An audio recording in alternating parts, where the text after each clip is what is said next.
हमारी सरकार को बने हुए 2.5 साल से ऊपर का समय हो गया। हिमाचल प्रदेश के लोगों के आशीर्वाद से और सहयोग से दिसंबर 2022 में लोगों का आशीर्वाद मिला।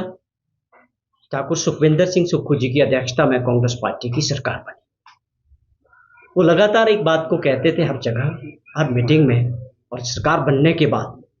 कि व्यवस्थाएं बदलने की जरूरत है। जो व्यवस्थाएं लगातार पिछले 20-30 सालों से चल रही, उसमें मूल रूप से अब समय आ गया है कि हमको उसको परिवर्तन करना है। वो व्यवस्था किसी भी क्षेत्र में हो सकती है और वो उन्होंने जो मुहिम शुरू की थी आज वो आगे बढ़ी है और बहुत सारी ऐसी योजनाएं और सोच जमीन पे दिखनी शुरू हो चुकी है 2.5 साल के कार्यकाल, जिसके बारे में कुछ हमारे साथी भी आपको विस्तृत जानकारी देंगे। लेकिन मैं इतना कह सकता हूं कि जिन परिस्थितियों में हमारी सरकार बनी थी, पिछली सरकार जो भाजपा की थी 5 साल ठाकुर जयराम जी उसको लीड करते रहे और जब छोड़ के गए तो खजाना पूरी तरह खाली था। वो सबसे बड़ा चैलेंज था, किस तरह से प्रदेश के विकास को गति देनी है। और व्यवस्था बदलने की बात का मतलब है कि नए सिरे से नए तरीके से किस तरह से योजनाओं को आगे बढ़ाना है। उसके बाद दूसरा चैलेंज था कि जो आप लोगों के सामने था, पूरे देश की और दुनिया ने देखा कि भारतीय जनता पार्टी की सरकार ने हमारी चुनी हुई सरकार को लोकतंत्र के अंदर गिराने का जो प्रयास किया, वो मैं इसलिए जिक्र कर रहा हूं कि वो हमारे सबके जहन में हमेशा वो बात रहनी चाहिए कि किस तरह से लोगों द्वारा चुनी गई सरकार को, उसमें धनबल भी था, उसमें एजेंसीज भी थी और हमारी सरकार को तोड़ने का प्रयास किया गया। लेकिन हिमाचल प्रदेश के लोगों के आशीर्वाद से वो सरकार और मजबूत हुई। जब हम चुनाव में गए तो हमारी संख्या द्वारा से 40 हुई। लेकिन इन चीजों से भी ऊपर बढ़ के जो चैलेंजेस थे उसको पार करते हुए मुख्यमंत्री जी ने और उनके मंत्रिमंडल ने और उनके सभी सहयोगियों ने प्रदेश को आगे ले जाने के लिए बहुत सारी योजनाएं बनाई। उनमें से कुछ ऐसी चीजें हैं जो आपके सामने हैं। पावर, हाइड्रो पावर में जिस प्रकार के अभी फैसले आए, उसका किस तरह से हमारे प्रदेश को और प्रदेश की जनता को फायदा होने वाला है, उस लड़ाई को कैसे प्लान किया गया और उस लड़ाई को कैसे लड़ा गया। चाहे वो होटल से संबंधित थी जो इतने बड़े ग्रुप से लेना था, तो ये क्यों हो पाया पॉसिबल, ये पहले क्यों नहीं हो पाई ये चीजें। ये एक मुख्यमंत्री की एक इच्छा शक्ति थी कि प्रदेश के लिए, प्रदेश के अधिकारों के लिए हम मजबूती के साथ लड़ाई लड़ेंगे। चाहे वो आप देखें कि हमारे जो पानी के अधिकार हैं दूसरे राज्यों के साथ, उसको मुख्यमंत्री जी ने बेखूबी पहले दिन से लड़ाई शुरू की। शानन प्रोजेक्ट की बात करें, उसमें हमारे अधिकार की बात करें कि उसकी लीज खत्म हो चुकी है, वो प्रोजेक्ट जो है हिमाचल प्रदेश को वापस मिलना चाहिए। उसी तरह से बीबीएनबी में जो हमारे अधिकार थे, आज वहाँ हमारी टूरिज्म एक्टिविटीज चल रही है और जो उसके इर्द गिर्द लोग रहते हैं उनको किस प्रकार वहाँ से राइट मिले हैं, ये बातें कब क्यों संभव हो पाई, ये एक बहुत गंभीर विषय है जो हिमाचल प्रदेश के लोगों को भी समझना पड़ेगा कि उनके अधिकारों की लड़ाई लड़ने की जरूरत है। उसमें आप लोगों का, सबका, प्रदेशवासियों का सहयोग सरकार को मिलना चाहिए। अगर हम आज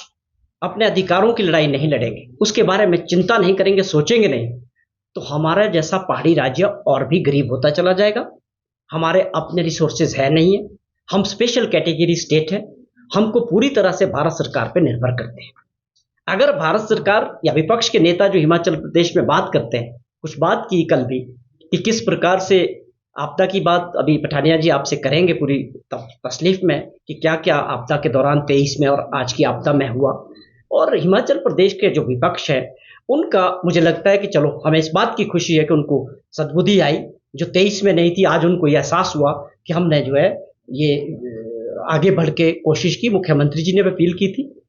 तो कहने का मतलब है कि मेरी एक ही अपील है, चाहे वो मीडिया के लोग काम करते हो, किसी भी क्षेत्र में हो, सबसे पहले हम सबको मिलके प्रदेश के हितों के लिए एकजुट होकर अपने अधिकारों की लड़ाई के लिए हमेशा मिलजुल के लड़ने की आवश्यकता है। कुल्लू मंडी की बात थी, सबसे पहले मुख्यमंत्री पहुंचे, इस बार नदौन के अंदर थे वो। जैसे उनको पता लगा और मुख्यमंत्री महोदय, चाहे वो आपका थुनाग हो, करसोग हो, जहाँ जहाँ प्रभावित एरिए थे वहाँ पहुंचे। जहाँ तक इसमें तक बात है, मंडी जिला में जो भारी बारिश के कारण जो नुकसान हुआ है, और अभी तक यहाँ बादल फटने की 14 और 3 फ्लैश फ्लड जो है वो घटनाएं हुई हैं।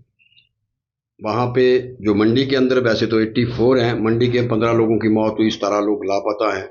90 लोगों को बचाया गया है, और लगभग 978 घर जो है वो नष्ट हुए हैं। इसी तरीके से ये सारी आज की डिटेल में आ जाएगा। और खासकर मुख्यमंत्री महोदय ने जो ग्राउंड जीरो पे जाकर और फिर उन्होंने 15 राहत शिविर जो है उसी समय चला दी, और इसको जिससे कि लगभग 341 लोगों को उनका आश्रय मिला, 21 लोगों को उनको द्वारा वहाँ से शिफ्ट किया गया, और लगभग 4262 राशन किटें और तिरपाल, कुल मिलाकर सारा जो 225 करोड़ रुपया जो है वो जारी किया गया, और 107 करोड़ रुपया विभिन्न विभागों को जो है माननीय मुख्यमंत्री की तीव्रता और उनकी इंटरवेंशन से जो है इस राहत कार्य के लिए जो है वो जारी हुआ। और ये आपदा के दौरान थुनाग, गोहर, कसोग और धर्मपुर को अभी भी जो है मैं कहता हूँ जो है अभियान जो है बचाव अभियान, और मैं कहना चाहूँगा कुल मिलाकर जो है माननीय मुख्यमंत्री महोदय ने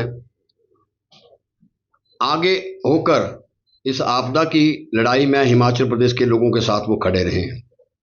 और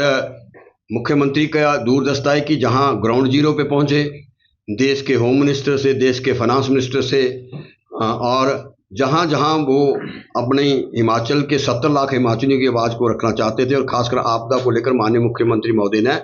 दिल्ली में जाकर जो है केंद्र सरकार और केंद्र सरकार के मंत्रियों से जो है गुहार लगाई कि हिमाचल प्रदेश के लोगों की जो है वो मदद की जाए इस आपदा की घड़ी में। तो मुख्यमंत्री ने अपना काम, और उन्होंने ये भी कहा, सबसे बड़ी बात यह है, उन्होंने मंडी के पत्रकार सम्मेलन में कहा कि मैं ये विनम्र प्रार्थना करना चाहता हूँ नेता विपक्ष और विपक्ष के कि यहाँ बहुत बड़ा हादसा, ना केवल पहली बार, ये मैं कहना चाहूँगा, आप पत्रकार बंधु यहाँ बैठे हैं, पिछली बार आपदा आई, 16,000 करोड़ रुपए का नुकसान हुआ, विपक्ष ने कहा कि सेशन बुलाओ, मुख्यमंत्री ने सेशन बुलाया, 3 दिन तक जिस बात को वो बार बार बोल रहे थे कि आपदा के लिए राहत कोष, माननीय मुख्यमंत्री सदन के नेता ने रेजोल्यूशन मूव किया कि आपदा में हिमाचल प्रदेश के लोगों में, कुल्लू, मंडी और पूरे प्रदेश के अंदर जहां आपदा आई है उनकी मदद की जाए, और रेजोल्यूशन पे 3 दिन पक्ष विपक्ष के लगभग 42 लोगों ने अपनी बात रखी, और हर विधायक का यही कंसर्न था कि कैसे हिमाचलियों की मदद जो बेघर हुए। और जब बात आई हिमाचल के लोगों को, आपदा के जिनको प्रभावित परिवार थे, हमने कहा कि पार्टी लाइन से ऊपर उठकर 68 के 68 विधायक, नेता पक्ष विपक्ष दोनों इकट्ठे होकर रेजोल्यूशन का समर्थन करें, तो आज वो लोग उसमें भारतीय जनता पार्टी के लोग एक्सपोज हुए, वो भाई आप सब लोग वहां हैं, वो बायकॉट करके और वो बाहर चले गए, वो नहीं चाहते थे कि हिमाचल के लोगों की मदद हो। आज माननीय मुख्यमंत्री के जो है अनुरोध पे जब उन्होंने कहा कि आप बहुत बड़ी आपदा आई है, हमारे साथ चलो, पिछले कल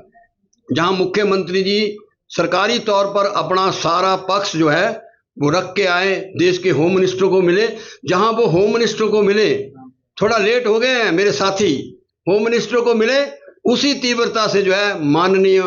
देश के गृह मंत्री ने पिछले 3-4 दिनों में, आप भी कवर कर रहे हैं, मुख्यमंत्री के अनुरोध पे जब बहुत बड़ी टीम, जो साइंटिफिक टीम और असेसमेंट टीम जो है जिसका मैं वैसे तो डिटेल सारी हम ऑनलाइन शेयर कर देंगे, आप जानते हैं कौन साइंटिस्ट आया है, कौन क्या आया है, और लगभग जो 1,000 करोड़ रुपए का नुकसान हुआ। तो ये मुख्यमंत्री की दूरदर्शिता और मुख्यमंत्री का ग्राउंड जीरो पर और दिल्ली जाना, उसके बावजूद जो है होम मिनिस्टर की जो है टीम यहाँ आई है। 2-3 बातें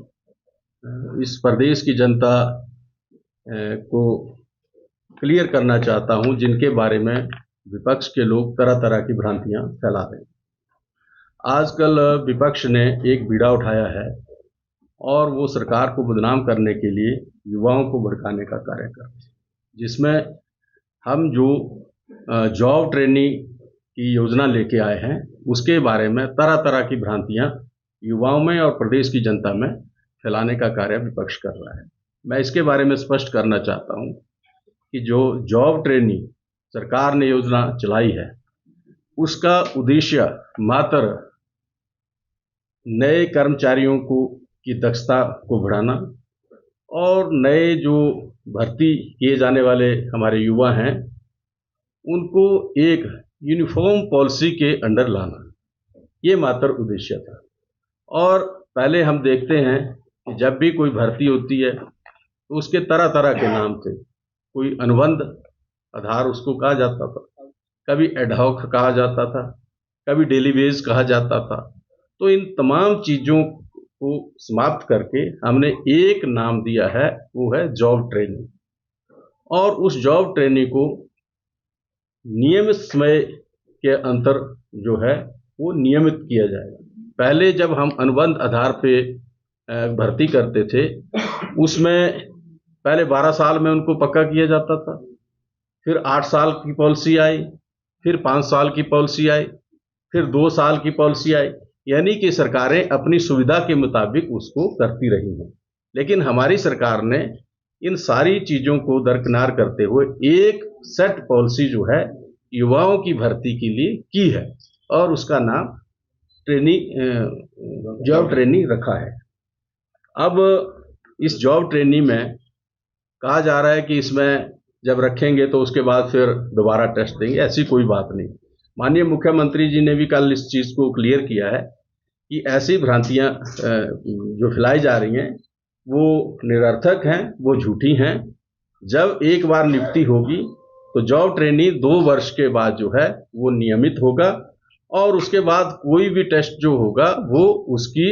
जैसे विभागीय परीक्षाएं और होती हैं उनकी पदोन्नति के लिए वैसे होंगी, वो वैसे ही होती हैं, पहले भी होती हैं, अब भी उसके बाद भी होंगी, उनमें कोई बदलाव नहीं किया गया है।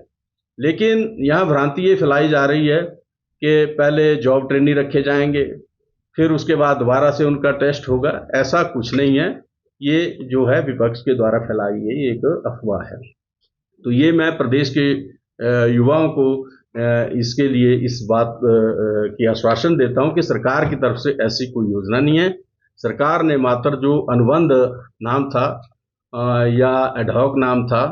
या अलग अलग नाम थे, उसमें चाहे वन मित्र थे, पशु मित्र थे, हर तरह के नाम जो है वो इन ऐसी नौकरियों को दे दिया जाता था, उनका एक नामकरण करके हमने जॉब ट्रेनिंग रखा है। और उसमें किसी भी तरह का दोबारा से जो टेस्ट है वो लेने का कोई प्रावधान नहीं है। ये सरकार की तरफ से स्पष्टीकरण मुख्यमंत्री जी ने भी दे दिया, और आज हम प्रदेश के युवाओं को इस बात को स्पष्ट करना चाहते हैं। और हम विपक्ष को कहना चाहते हैं कि वो इसके ऊपर राजनीतिक रोटियां ना सेके, क्योंकि हमारी सरकार की